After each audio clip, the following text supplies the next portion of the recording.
తల్లిదండ్రులు కావాలనుకునే మీ కలని నిజం చేసుకోండి. ఆర్థిక స్థితికి అనుకూల పద్ధతిలో మామ్ IVF తో. నమస్తే, నేను Kavitha. Welcome to I dream news. Partners in progress, ఆత్మీయ సమ్మేళనాలు, సోషల్ గ్యాదరింగ్స్, రోడ్ షోలు, వీటన్నిటితో టీఆర్ఎస్ సరికొత్త స్ట్రాటజీతో ఈ ఎన్నికల ముందు బరిలోకి కనిపిస్తోంది, బరిలో దిగింది. ఇవన్నీ ఎలా వర్కౌట్ అవ్వబోతున్నాయి? ప్రస్తుతం మనతో పాటుగా ఉన్నారు పొలిటికల్ అనలిస్ట్ ప్రొఫెసర్ ఘంటా చక్రపాణి గారు. చక్రపాణి గారు, సరికొత్త స్ట్రాటజీలు అనేవి ఈసారి ఈ ఎన్నికల బరిలో కనిపిస్తున్నాయి. అందులో బీఆర్ఎస్ అందరికంటే ముందున్నట్టుంది. సో డిఫరెంట్ సెగ్మెంట్లతో కలిసి కూర్చొని మాట్లాడుకోవడం, ఆత్మీయ సమ్మేళనాలు ఎలా చూస్తున్నారు మీరు? నిజంగా మీరు అన్నట్టు భారత రాష్ట్ర సమితి ఈసారి ప్రచారాన్ని కొంచెం మల్టీఫెసిటెడ్గా భిన్న కోణాల నుంచి ప్రచారాన్ని చేస్తూ కనబడుతున్నారు. అంటే గతంలో మాదిరిగా భారీ బహిరంగ సభలు, అదేవిధంగా బహిరంగ సభల్లోకి పెద్ద ఎత్తున జనం మోహరింపజేయడము, అక్కడ కేసీఆర్ గారితో మాట్లాడించడము, ఇది ఒకటి నడుస్తుంది. వాటి ఫ్రీక్వెన్సీ, వాటి సంఖ్య కూడా బాగా పెంచినారు ఈసారి. దాదాపు 120కి పైగా బహిరంగ సభల్లో ముఖ్యమంత్రి మాట్లాడుతున్నారు. రోజు 3-4 ఒకరోజు 3 బహిరంగ సభల్లో మాట్లాడుతున్నారు. ఇదంతా ఒక ఇదిలాగా వెళ్ళిపోతుంది. హెలికాప్టర్ అనేటువంటిది రెగ్యులర్గా అన్ని చోట్లకు తిరుగుతూ వస్తున్నది. రెండవ దశలో రెండవ ప్యారలలో ఈ వేరే పార్టీల్లో ఉన్నటువంటి అసంతృప్తులని వీళ్ళ పార్టీలోకి తీసుకొచ్చుకోవడం, వీళ్ళ పార్టీలో చేర్చుకోవడం, వాళ్ళకి కావాల్సినటువంటి ఏర్పాట్లు చేయడం, వాళ్ళందరినీ ఫీల్డ్ మీదకి పంపించడం అనేది కూడా ఒక చాలా పకడ్బందీగా జరుగుతున్నది. మూడవది, చాలా మీరు అన్నట్టుగా చాలా ప్రభావవంతమైనది కూడా అది, ఈ ఆత్మీయ సమ్మేళనాలు ఏర్పాటు చేయడం. అంటే ఇంతకుముందు కూడా ఆత్మీయ సమ్మేళనాలు ఏర్పాటు చేసేవాళ్ళు నియోజకవర్గం స్థాయిలో వివిధ కులాలతోటి, మిగతా కుల సంఘాలతోటి అట్లాంటి జరిగినాయి. మునుగోడులో మనం చూసినాం, ఎవ్రీడే ఒక ఆత్మీయ సమ్మేళనము జరిగేటిది. ఒకరోజు యాదవులు, ఒకరోజు ముదిరాజులు, ఒకరోజు ఇట్లాంటివన్నీ జరిగేది. ఈసారి జరుగుతున్నటువంటి వాటిలో ముఖ్యంగా కేటీఆర్ ఒక స్ట్రాటజీ పెట్టుకున్నట్టుగా కనబడతాం. అంటే ప్రతి వర్గం అంటే కేవలం కులమే కాక్కర్లా, అది ప్రొఫెషనల్ ఆర్గనైజేషన్ అయి ఉండొచ్చు, లేకపోతే అది ఒక ఇండస్ట్రీ అయి ఉండొచ్చు, లేదా అది ఒక యూత్ అయి ఉండొచ్చు, లేదా ఇంకొకటి, ఇట్లా రకరకాలైనటువంటి సెగ్మెంట్స్ అంటాం కదా. ఈ రకరకాల సెగ్మెంట్స్ని అడ్రస్ చేయడము అనేటువంటిది ఒకటి పెట్టుకుంటున్నాం. మీరు గమనించినట్టయితే మొన్న ఒకసారి అడ్వకేట్స్కి సంబంధించిన ఆత్మీయ సమ్మేళనం పెట్టుకున్నారు. అంటే చాలా ఫోకస్డ్గా ఈసారి కేసీఆర్ ప్రచారంలో కూడా మీరు గమనించినట్టయితే ఏ కాన్స్టిట్యున్సీకి వెళ్తే ఆ కాన్స్టిట్యున్సీలో జరిగిన ప్రోగ్రెస్, ఆ కాన్స్టిట్యున్సీలో ఉన్న సమస్యలు, ఆ కాన్స్టిట్యున్సీ వరకు ఎంత డబ్బులు ఇచ్చినారు, ఎన్ని రోడ్లు, ఇవన్నీ చెప్తున్నారు. ఆ ఎమ్మెల్యే సాధించిన విజయాలు ఎక్కడైనా కొంచెం తక్కువ ఉంటే కూడా మా ఎమ్మెల్యే పెద్దగా పట్టించుకోలేదు, నేనున్నానని కూడా చెప్పేదాకా పోతున్నారు. అది మంచి పరిణామం. రెండవది ఏమిటంటే, ఇట్లాంటి ఫోకస్డ్ గ్రూప్స్ తోటి మీటింగ్స్ పెట్టి కేటీఆర్ గారు మాట్లాడుతున్నంతసేపు 1 గంట సేపు దగ్గర మాట్లాడినట్టున్నారు. ఈ గంటలో అడ్వకేట్స్ రోల్ ఏమిటి, తెలంగాణ ఉద్యమంలో అడ్వకేట్స్ ఎట్లా సపోర్ట్ చేసినారు మూమెంట్కి, తెలంగాణ సాధనలో ఎన్ని రకాల విజయాలు సాధించినారు, తెలంగాణ వచ్చిన తర్వాత కేసులను ఏ రకంగా ఇది చేసుకుంటూ వచ్చారో ఒక సెగ్మెంట్లో పోరాటంలో న్యాయవాదుల పాత్ర అని చెప్పిన. రెండవ సెగ్మెంట్లో అంటే అదే మీటింగ్లో రెండవ పార్ట్ ఆఫ్ ఈ స్పీచ్లో ఏం చెప్పినాడు, తెలంగాణ వచ్చిన తర్వాత ఎంతమంది అడ్వకేట్లని వృత్తి ఎంత ఇచ్చినాము, 1000 కోట్ల దాకా వాళ్ళకి అడ్వకేట్స్ వెల్ఫేర్ ఫండ్ ఎట్లా డెవలప్ చేసినాము, ప్లస్ అడ్వకేట్స్లో ఒక 400-500 మందికి పీపీలు, అడిషనల్ పీపీలు, అసిస్టెంట్ పీపీలు, గవర్నమెంట్ ప్లేడర్స్, జీపీలు, ఇట్లాంటి ఉద్యోగాలు ఎట్లా ఇచ్చినాము, వాళ్ళ రెమ్యునరేషన్స్ ఎట్లా పెంచి, ఇవన్నిటికి చివరికి వాళ్ళు అడిగినటువంటి అంశాలు, వాళ్ళకి హెల్త్ కార్డ్స్ ఇవ్వాలి, లేకపోతే ఇంకోటి చేయాలి, బడ్జెట్ని 10,000 కోట్లకి పెంచాలి అని ఒక 5-6 రకాలైనటువంటి ఏవైతే ఉన్నాయో ఒక వెల్ఫేర్ కైండ్ ఆఫ్ ఇది తీసుకొచ్చేసి వాళ్ళకి మొత్తం ఒక రకమైనటువంటి ప్రజెంటేషన్. ఇక్కడ రెండోది చేస్తున్నది ఏంటంటే, ఇది కేవలం ఇక్కడ చేసినట్టుగా అనిపిస్తున్నప్పటికీ he's not addressing 1 constituency or 1 district of Hyderabad. ఈ అడ్వకేట్స్ అనేటలు కరీంనగర్లో ఉంటారు, నల్గొండలో ఉంటారు, మహబూబ్నగర్లో ఉంటారు, వరంగల్, ఇదంతా లైవ్ కూడా పెడుతున్నారు. అన్ని ఛానళ్ళు దాన్ని కంటిన్యూస్గా ప్రచారం చేస్తున్నాయి. ఇట్లా మెసేజ్ అనేటువంటిది సెగ్మెంట్ వైజ్గా, సెక్షన్ వైజ్గా వాళ్ళకు డెలివరీ అవ్వడానికి, వాళ్ళకు రీచ్ అవ్వడానికి కావాల్సినటువంటి పర్ఫెక్ట్ ఒక వెహికల్, ఒక పర్ఫెక్ట్ ఛానల్ని వాళ్ళు క్రియేట్ చేసుకున్నారని అనిపిస్తుంది. రెండవది, ఇండస్ట్రియలిస్టులతోటి మాట్లాడారు. ఇండస్ట్రియలిస్టుల ఆత్మీయ సమ్మేళనం కూడా పెట్టారు. రియల్ ఎస్టేట్ వాళ్ళతో, తర్వాత రియల్ ఎస్టేట్ వాళ్ళతో పెట్టారు. తర్వాత రేపో మాపో మహిళలతోటి పెట్టేటువంటి అవకాశం. ఈవెన్ యూత్తో కూడా వెరీ ఫ్రీక్వెంట్గా ఇంటరాక్ట్ అవుతున్నారు. ఈ ఇంటరాక్ట్ అవ్వడంలో వాళ్ళేమీ శశబిషలకు పోవట్లేదు. ఇండస్ట్రియల్లో ఏం సక్సెస్ స్టోరీయో చెప్తున్నారు. అగ్రికల్చర్లో రైతులను కూడగట్టలేరు కాబట్టి రేపు ఎల్లుండో అట్లాంటి ప్రయత్నం కూడా రైతులతోటి కూడా రైతు బంధు చెప్పొచ్చు, అగ్రికల్చర్ ప్రొడక్షన్ చెప్పొచ్చు, మార్కెటింగ్ చెప్పొచ్చు, టింగ్ మనీ మొబైల్ ఫోన్ మోగడం చెప్పొచ్చు, లేదా ప్యాడీ పెరగడం చెప్పొచ్చు, ఇదంతా రుణమాఫీ దగ్గర నుంచి ఇవన్నీ చెప్పొచ్చు. అట్లే ఉమెన్కి ఏమేమి చేసినామో కూడా వాళ్ళన్నీ టీ హబ్ విహబ్ నుంచి మొదలుపెట్టి చాలా విషయాల్ని అటువంటివి చూడేది. ఇట్లా ప్రతి సెక్షన్ని అడ్రస్ చేయడం. ఇప్పుడు మీడియా ఒకటి అందుబాటులోకి వచ్చింది కాబట్టి ఈ మధ్య ముఖ్యమంత్రి గారు కూడా మన వేరే దేశాల్లో ప్రచారం ఇట్లా ఉండదు, పార్లమెంట్ మన దగ్గర ఇంకా పరిణితి చెందలేదు, అంటే పార్లమెంటరీ సిస్టమ్, అందుకే మనం వచ్చి మాట్లాడాల్సి వస్తుంది, ఫారిన్లో అయితే వాళ్ళు టీవీలలోనే చెప్తారని. ఆ పని వాళ్ళ కేటీఆర్ చేస్తున్నాడేమో అని అనిపిస్తున్నారు. అన్ని సెక్షన్స్ని ఒక్కొక్క రోజు 2-3 మీటింగ్లు. ఇవాళ నేను కూడా ఆశ్చర్యపోయాను. హైదరాబాద్లో ఒక పెద్ద గార్డెన్ ఏమంటారు దాన్ని, షాదీఖానాలో కన్వెన్షన్ హాల్లో ఈ పార్ట్నర్స్ ఇన్ ప్రోగ్రెస్ అంటే పార్ట్నర్స్ మంచి క్యాచీగా ఈ హైదరాబాద్ అభివృద్ధికి పార్ట్నర్స్ వీళ్ళందరూ ట్యాక్స్ పేయర్స్ అయ్యొచ్చు, గేటెడ్ కమ్యూనిటీస్ అయ్యొచ్చు, అపార్ట్మెంట్స్ అయ్యొచ్చు, వాళ్ళకి ఎటువంటి సవలతులు ఇస్తున్నాము, నీళ్ళు ఎట్లా పంపిణీ ఇస్తున్నాము, మున్సిపల్ ఎట్లా పనిచేస్తుంది, అంటే ఇది ఒక పాజిటివ్ క్యాంపెయిన్ అని అంటాం మనం. ఎంతసేపు వాడిట్లా వీడి దొంగ వాడు తాగిండు ఇవన్నీ అవన్నీ ఉంటాయి రాజకీయంగా బహిరంగ సభలు. అది ఆ బహిరంగ సభల్లో వాళ్ళ లేదు. మీరు ఇంకోటి కూడా గమనించండి, ఈసారి కేసీఆర్ గారు కూడా ఆ విమర్శల జోలికి పోవట్లే, కేటీఆర్ కూడా ఆ విమర్శల జోలికి పోవట్లే, ప్రత్యర్థుల పేర్లు కూడా తీసుకోవట్లే, వాళ్ళ లక్షణాలు మాట్లాడట్లే, వాళ్ళ అవసరాలు మాట్లాడట్లే. వీళ్ళు కేవలం మేము ఇది చేసినాము. ఈ ఆత్మీయ సమ్మేళనాలలో కేటీఆర్ ఇంకొక లెవెల్కి వెళ్ళి, అంటే క్వాలిటేటివ్గా క్యాంపెయిన్ ఎట్లా చేయాలి, మేము ఇవి చేయలేకపోయినాము, అది చాలా చాలా అవసరం అండి. యాక్సెప్ట్ చేయడం అనేది, మేము యాక్సెప్ట్ చేయడం అనేది. అడ్వకేట్స్ మీటింగ్లో మాట్లాడుకుంటూ మేము దైవాంశ సంభూతులం కాదు, మాకు అన్నీ తెలియవు, మేము కొన్ని తప్పులు కూడా చేసినాము, తప్పులు చేయనోడు మనిషే కాదు, మేము కొన్ని వినిపించుకోలేదు, మేము కొన్ని నిర్లక్ష్యం చేసినాము, ఇక ముందు అట్లా జరగదని నేను హామీ ఇస్తున్నాను అని చెప్పాను. అంటే ఇది అవతలి వాళ్ళని కన్విన్స్ చేయడానికి ఎంత బలంగా ఉపయోగపడుతుందంటే, అవతలి వాడికి మైండ్లో ఉంటుంది నన్ను నిర్లక్ష్యం చేసినాడు అని. ఎప్పుడైనా సరే మనిషి తత్వం ఏమిటంటే, ఎవడైతే అంజాన్ కొడుతున్నాడో, ఎవడైతే మర్చిపోయిండో, ఫ్రెండ్ అయినా ఇంకోడైనా, వాడే వచ్చి సారీ బాస్ నేను మర్చిపోయినా, నా పొరపాటు అయింది, నాది వదిలేసే, ఇక ముందు అట్లా జరగదంటే వాడు హ్యాపీగా ఫీల్ అవుతాడు. అది గుర్తుపెట్టుకుని ఆయనే చెప్తే అది అది అది గొప్ప విషయం. అది ఒక పాజిటివ్ వే ఆఫ్ క్యాంపెయినింగ్.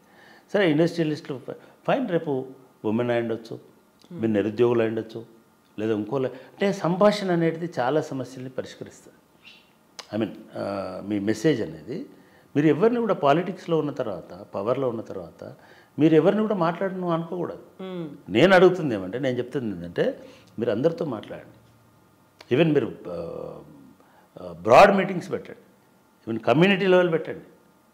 మీకు ఇప్పుడు ముస్లింలకు ఒక నమ్మకం కావాలి, మీరు పెట్టండి 3-4 ఆత్మీయ సమావేశాలు పెట్టండి ముస్లింలతో, ప్రతి కాన్స్టిట్యున్సీలో పెట్టండి, ధైర్యం చెప్పండి, మీకు నమ్మకం ఇస్తున్నాము, మేము మీ వెంటనే ఉంటాము, అట్లే చెప్పండి. గతంలో కొన్నిసార్లు మీ వెంట లేకపోయి ఉండొచ్చు మేము, కానీ ఇప్పటి నుంచి మీ వెంట ఉంటాము. దళితులకు చెప్పండి, మీరు ఎక్కువ దళిత బంధు అనేసరికి మీతో దళిత బంధు ఏమి ఇలా, దళిత బంధు కేవలం 100 మందికి ఇచ్చుకుంటూ పోయినారు. ఒకటి, ఇది ఇంక్రిమెంటల్గా ప్రతి సంవత్సరము ప్రతి ఒక్కరు, అంటే ప్రతి ఎవరెవరైతే రాలేదో వాళ్ళందరికీ స్ప్రెడ్ అవుతుంది. ఇది ఒక కామన్ ప్రోగ్రామ్ అనేది కన్విన్స్ చేయండి. చేసి ఎవరికైతే రాలేదో ఫేజ్ వైజ్గా ఎట్లా ఇస్తారో చెప్పండి. అంటే ప్రతి సెగ్మెంట్ ఇంపార్టెంట్ అండి, ప్రతి సెగ్మెంట్ ఇంపార్టెంట్. అది చాలా ఆశ్చర్యపోతాం మనము. నెరేటివ్ అంటే అది డెవలప్ చేస్తలేము, ఇది అభివృద్ధి క్యాంపెయిన్ చేయాలనేది చేస్తలేము. ప్రతి ఒక్కరు ముదిరాలకు ఎన్ని టికెట్లు ఇచ్చారు, ముదిరాలకు అన్యాయం చేశారు, మీరు ముదిరాలతో కూర్చోండి, మీరు కూర్చోండి. ఒక జిల్లాకు ఒక 5,000 మంది ముదిరాలని తెప్పించుకోండి, పిలిపించుకోండి. కేవలం చేరికలే కాకుండా చేరికలు వదిలేసేయండి. ఇక ఇప్పుడు చేరికలు చాలు, ఇంకా చేరికలు పోతుంటే మీరు చివరికి ఓటర్లు అందరూ చేరికల కాడికి వచ్చేటట్టు. అట్లా కాకుండా ముదిరాజు సమ్మేళనం పెట్టుకోండి, ఆత్మీయ సమ్మేళనం. అంటే ఒక్క ఈటెల రాజేంద్రతో ముదిరాజులు అందరూ వ్యతిరేకమవుతారు, ఒక్క నీలమ్మతోటే ముదిరాజులు వ్యతిరేకమవుతారు, లేదు ఒక్క ఈయనతోటే ముదిరాజు అందరూ మళ్ళీ జ్ఞానేశ్వరితో వస్తారు. ఈ పొలిటికల్ క్యాలిక్యులేషన్స్ పనికిరావు. ప్రతి ఒక్కడికి బ్రెయిన్ ఉంది, ప్రతి ఒక్కడు వాచ్ చేస్తున్నాడు మిమ్మల్ని. మీ అభిమానులు కూడా ఉంటారాడా, మీరు వాళ్ళని కన్విన్స్ చేయడానికి ప్రయత్నం చేయండి. 36,000 కోట్ల సంపద ఎవ్రీ ఇయర్ ఒక సామాజిక వర్గానికి పోతున్నది. ఎవరో దానం ఇస్తున్నది కాదు. ఇప్పుడు దళిత బంధులో 10 లక్షలు ఇచ్చిండ్రు, అది కూడా 100 కుటుంబాలకు ఇచ్చినా కూడా అవునా ఎందుకు ఇవ్వాలి, అట్లా అసలు దళితులకు డబ్బులు ఎందుకు ఇవ్వాలి, మరి మాకెందుకు ఇవ్వద్దు అంటున్నారు. వాళ్ళ కులవృత్తిని ఒక దశ ఉట్టిగా చేపలు పట్టుకొని తిరుగుతున్నారు అనే కారణం నుంచి ఇవాళ వాళ్ళని ఒక ఉత్పత్తిదారులు చేసినారు, ఒక ఎంటర్ప్రినర్స్ చేసినారు. ఎక్స్పోర్ట్స్ అవుతున్నాయి చెరువుల కాడ నుంచి చేపలు లారీలలోకి అస్సాం దాకా, మేఘాలయ దాకా తెలంగాణ బ్రాండ్ చేపలు పోతున్నాయి. ఇప్పుడు గవర్నమెంట్కి సంబంధం లేదు ఇది. ఇంతకుముందు ఆంధ్ర చేపలని, ఆంధ్ర రొయ్యలని ట్యాంక్ బేస్డ్ ఇవి మన అన్ని ఫ్రెష్ వాటర్ పాండ్స్ నుంచి వస్తున్నాయి, ఇవన్నీ ఫ్రెష్ వాటర్ లేక్స్ నుంచి వస్తున్నాయి, రివర్స్ నుంచి వస్తున్నాయి. కాబట్టి విపరీతమైన డిమాండ్ ఉంది. ఆ గ్రాఫ్ కూడా అట్లా పెరిగింది. వాళ్ళతోటి బ్రహ్మాండమైన ఆత్మీయ సమ్మేళనం పెట్టేసి చలో ఈ 10 ఏళ్లలో ఎంత సంపద పెంచినాం, ఆ సంపద పెరుగుతూనే కదా ఇంతమంది లీడర్లు ఇవాళ పోటీ చేయడానికి వచ్చినారు. ఒక 10 ఏళ్ల కింద పోటీ చేయడానికి ఒక్క జ్ఞానేశ్వర ముదిరాజే ఉండేటాడు, ఆయననే తిరిగేటాడు. ఆ మొత్తం పెద్ద సామాజిక వర్గం. ఇప్పుడు 20 మంది వచ్చారు. ఒక్క కాంగ్రెస్ పార్టీ 5 టికెట్లు 4 టికెట్లు ఇచ్చినామని చెప్తుంది ముదిరాజులకు. అట్లే మిగతా పార్టీలలో కూడా అటువంటి లీడర్షిప్ వచ్చింది. మేము కరీంనగర్లో ఉన్న కాలంలో ఫస్ట్ కాంగ్రెస్ పార్టీలో నగేష్ ముదిరాజు అని వచ్చాడు. ముదిరాజులు కూడా రాజకీయాలకు అంటే చిన్న ఊర్లలో పాపం ఇప్పటికి కూడా నగేష్ ముదిరాజు అట్లే తిరుగుతున్నాడు పాలిటిక్స్లో, ఎప్పుడు సక్సెస్ కాలేదు, అది వేరే సంగతి. కానీ ఆ కమ్యూనిటీని మేము ఎంపవర్ చేసినాము అనేటువంటిది కమ్యూనికేట్ కావాలి. వాళ్ళతో కూడా మేము ఉన్నాము. మీ ఒకటి గుర్తుపెట్టుకోండి, మీరు మంచి పద్ధతిలో చెప్తే మీ వ్యతిరేకులు కూడా వింటారు. మీరు గుర్తుపెట్టుకోండి, వినడం అనేది చాలా గొప్ప క్రియ. ఏ మనిషి అయినా అది విన్నాడంటే అది వృధా పోదు. దానిలో కనీసం మనసులో చర్చ జరుగుతుంది. కన్విన్స్ అవ్వడానికి 50% ఆస్కారం ఉంటుంది. అట్లే దళితులతో పెట్టండి, మాదిగలతో పెట్టండి, మాలలతో పెట్టండి. తప్పు ఏమో ఎన్నికల కమిషన్ మీరు కులాలను రెచ్చగొట్టకండి, కానీ ఆత్మీయ సమ్మేళనం పెట్టుకుంటే మీకేమేమి నష్టము. ఓటర్లను ప్రభావితం చేయకండి, వాళ్ళకి ఇక్కడికి వచ్చిన తర్వాత తాగిపోయకండి, తినిపోయకండి, భోజనం కూడా పెట్టకండి. అది ఫైన్, హ్యాపీగా మీరు చెప్పాలనుకునే చెప్పండి. ఇవన్నీ కూడా ఎలక్షన్ అనుకోండి, ఇట్లాంటి మీ స్టూడియోలో కూర్చోండి, లేదా మీ టీవీ స్టూడియోలో కూర్చోండి, ఈ టీవీ నైన్లో కూర్చోండి, బ్రహ్మాండంగా డిస్కస్ చేయండి. ఆ ఇష్యూని థ్రెడ్ బేర్గా ఏమేమి చేసినాం. ఈ మధ్య కేటీఆర్ 3వది, నిజానికి ఇది 2వది. మనం అనుకున్న వాటిలలో 1 హెలికాప్టర్ ప్రచారం, 2 రోడ్ షోలు, ఒకవైపు హరీష్ రావు గారు, ఇంకోవైపు కేటీఆర్ గారు రోడ్ షోలు. మొన్న కవిత కూడా నిజామాబాద్లో పూర్తిగా కాన్సన్ట్రేట్ చేస్తున్నారు. ఎందుకంటే పార్లమెంట్ ఎలక్షన్స్ రాబోతాయి కాబట్టి ఆమె ఆ సెగ్మెంట్స్ని స్ట్రెంథెన్ చేసుకోవాల్సినటువంటి అవసరం ఉంటుంది. ఇది ఒక వైపు నడుస్తుంది. రెండో వైపు మీరన్న ఆత్మీయ సమ్మేళనాలన్నీ జరుగుతున్నాయి, ఇంకా జరుగుతాయని నేను అనుకుంటున్నాను. సెక్షన్ వైజ్గా, సెక్టోరల్ వైజ్గా స్టూడెంట్స్ని, లేకపోతే ఇంకోళ్ళన, లేకపోతే కమ్యూనిటీస్న, వృత్తి సముదాయాలన, వీటన్నిటిని మాట్లాడుకోవడానికి బోల్డ్ అంత సరుకు సమాచారం ఉంది. వరుసగా ప్రతి టెలివిజన్ ఛానల్లో థర్డ్ ఇది 2 గంటలు, గంటన్నర సేపు కేటీఆర్ గారు ఇంటర్వ్యూలు ఇస్తున్నారు. టీవీ నైన్లో, మిగతా దానిలో అదొకటి చాలా మనం ఆ రేటింగ్స్ వ్యూవర్షిప్ చూస్తుంటే కూడా చాలా మంది రేడియోలకి, పేపర్లకి నాకు చాలా ఆశ్చర్యం ఏంటంటే FM రేడియోలకి 2-3 FM రేడియోలలో రేడియో మిర్చి అట్లాంటి చోట్లలో బ్రహ్మాండంగా పోతున్నాడు. అంటే డిఫరెంట్ సెగ్మెంట్. అట్లనే గంగవ్వ అని ఎవరో ఆమె షోలో మై విలేజ్ షోలో పోయి మాట్లాడుతున్నాడు. అంటే ఎవరిని కూడా వదిలిపెట్టట్ల. హైదరాబాద్లో FMలో దాదాపు మీరు కనుక మార్నింగ్ 9 నుంచి 11 మధ్యలో కనుక మీరు ఒక 2 నిమిషాలు 5 నిమిషాలు మాట్లాడితే కొన్ని లక్షల మందికి రీచ్ అవుతుంది. అంటే after all campaign is nothing but passing on your message కదా.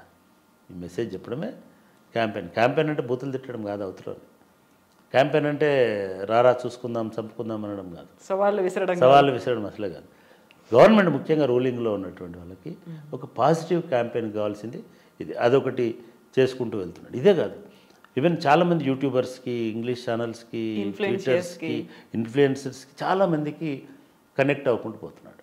ఇది అంటే మనము ఇంకా ఓటర్లు అంటే పాతకాలంలో మనం చిన్నప్పుడు పోస్టర్లు వేస్తాడు. వాల్ పోస్టర్ అనేది ఒక పెద్ద గోడల మీద రాష్ట్రాలు వీళ్ళకే మన ఓటు అని చెప్పేసి అట్లనే జీబులు వచ్చి కరపత్రాలు పంచుకుంటూ పెట్టారు. ఇప్పుడు అది లేదు. కమ్యూనికేషన్ అనేది డిఫరెంట్ ఛానల్స్లో వెళ్తుంది కాబట్టి టీవీ షోస్ అనేటువంటి బ్రహ్మాండమైన ఇంపాక్ట్ని కలుగజేస్తున్నాయి. చాలా మెసేజ్ బయటికి పోవడానికి అవకాశం ఉంది. నిజానికి మన ఇండియా టుడే కాంక్లేవ్లో కూడా చాలా ఇష్యూస్ ఇప్పుడు మీడియా కూడా అట్లా పెడతా ఉంది. వాళ్ళు తెలంగాణ ఫోకస్లో తెలంగాణ ఏం జరుగుతుంది అనేది అలా రేవంత్ రెడ్డి ఉన్నాడు, మల్లికార్జున ఖర్గే ఉన్నాడు, ఇంకోళ్ళు అందరు ఒపీనియన్స్ని పోతున్నాయి. నిజానికి అది హెల్దీ. పిచ్చి ఇవన్నీ మాట్లాడుకోవడం కంటే అటువంటి హెల్దీ కాబట్టి ఆ ప్రచారాన్ని నేను అనుకోవడం దాన్ని ఒక మోడల్ లాగా కేటీఆర్ డెవలప్ చేస్తున్నాడు. మీడియాని వాడుతున్నాడు, రేడియోని వాడుతున్నాడు, టీవీని వాడుతున్నాడు. మీడియాలో నేను అనుకోవడం సినిమా యాక్టర్లు కూడా ఈ మధ్య హైదరాబాద్ గురించి మాట్లాడే ఇది చేస్తున్నాడు. అట్లాంటి వాళ్ళతో కూడా సినిమా ఇండస్ట్రీతో ఒక షో చేయండి, చేసుకొని కాంగ్రెస్ వాళ్ళు కూడా చేయండి. చెన్నారెడ్డి తీసుకొచ్చినట్టు సినిమా ఇండస్ట్రీని చేయండి. అంటే ఇటువంటి సెగ్మెంట్ వైజ్గా, సెక్షన్ వైజ్గా ఇట్లాంటి ప్రచారాలు చేయడం అనేది వాళ్ళకు ఖర్చు తగ్గుతుంది, టైము తగ్గుతుంది, ప్లస్ కమ్యూనికేషన్ అనేది పర్ఫెక్ట్గా పోవడానికి అవకాశం ఉంటుంది. బై ఆల్ మీన్స్ అనేది ఆ కమ్యూనికేషన్ రీచ్ అవుతుంది. ఎస్ అండి. Thank you so much Chakrapani garu. Thank you అండి.